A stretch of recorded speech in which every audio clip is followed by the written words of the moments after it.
We can give a hand for the performance. That was quite good.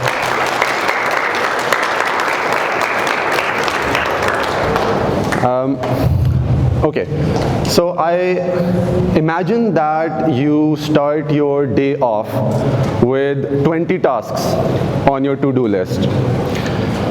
Now, it's theoretically possible for you to complete all 20 tasks by the end of the day, but quite often than not, what actually ends up happening by the end of the day is that you realize that because you had overcommitted yourself and because you were jumping from one task to another, the number of these 20 tasks that you were able to take to completion were not more than 1 or 2 at best.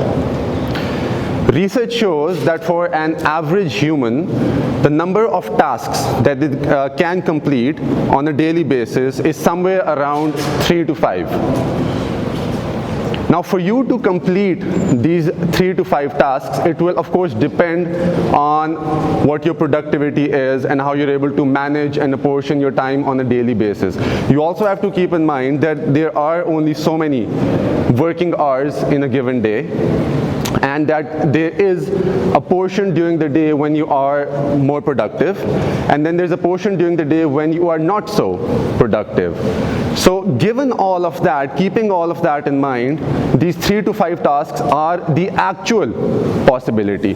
But because you were unable to acknowledge that, and this is a trap that all of us fall into, the trap of being over ambitious at times, because you were unable to acknowledge the difference between theoretical and actual possibility, you have set yourself up for failure before you even went about addressing your daily tasks. Similarly, imagine now all of the people in this room decide to run a marathon. Now, it's theoretically possible for all of you to run a marathon and complete it. But is it actually possible? For that, you have to, of course, understand your own capacities, and perhaps you would have to give months towards a dedicated training and fitness regimen. And even then, it is quite possible that a lot of you will not be able to complete this marathon. It is theoretically possible, but is it actually possible? This is something that all of us have to consider on a daily basis, keeping our own capabilities and capacities in mind. Now, these fundamental concepts of actuality and possibility are embedded within us. So much so that they have sparked and tickled our imagination for millennia, and they will probably continue to do so for as long as we are living, thinking beings. They show up in some of our deepest thoughts about the divine and some of our shallowest thoughts about our intricacies of everyday life. Right? And do also keep in mind that, like the air, it is omnipresent. It is all around us, so much so that we fail to realize that it is even there. But these concepts of actuality at one side and possibility on the other impact our daily existence on a consistent basis. Right? The reason it is important for us to be mindful about this is because of something I experienced myself. I won't talk about it directly, but I would say if we were to extrapolate, it is something that all of us experience on a daily and consistent basis. And that is this constant rat race of self-comparison, in which we imagine an idealized version of ourselves and we aspire to be that.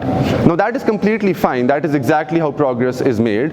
Otherwise, we would be stationary, and that would defeat the purpose of life. The purpose of life is, of course, constant progress.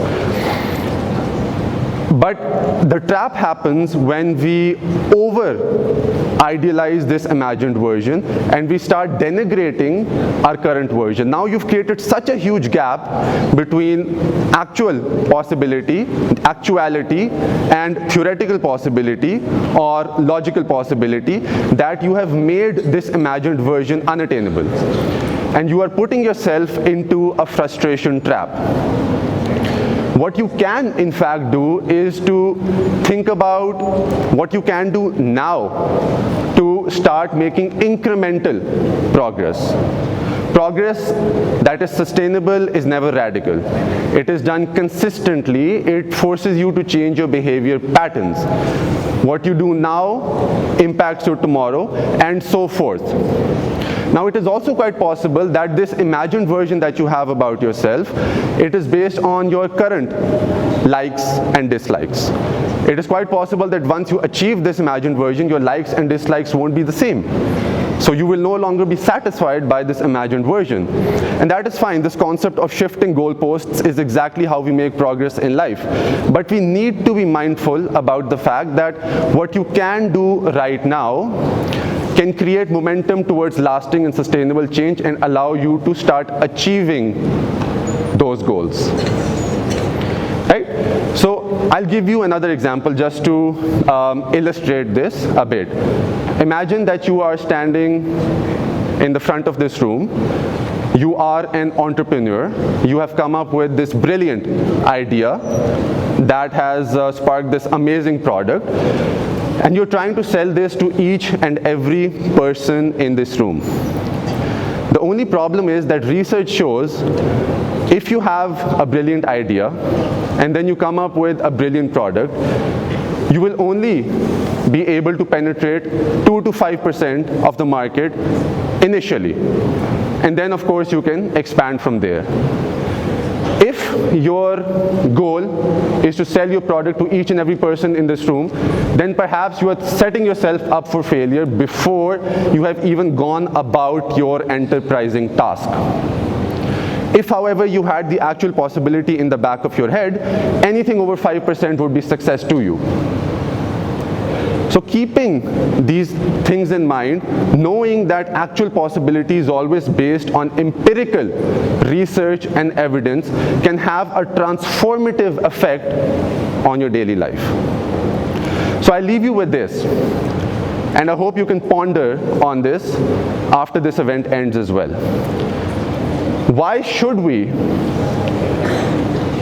continue walking on and take tentative steps on the shifting sands of theoretical possibility when we can take concrete steps on the stones of actual possibility?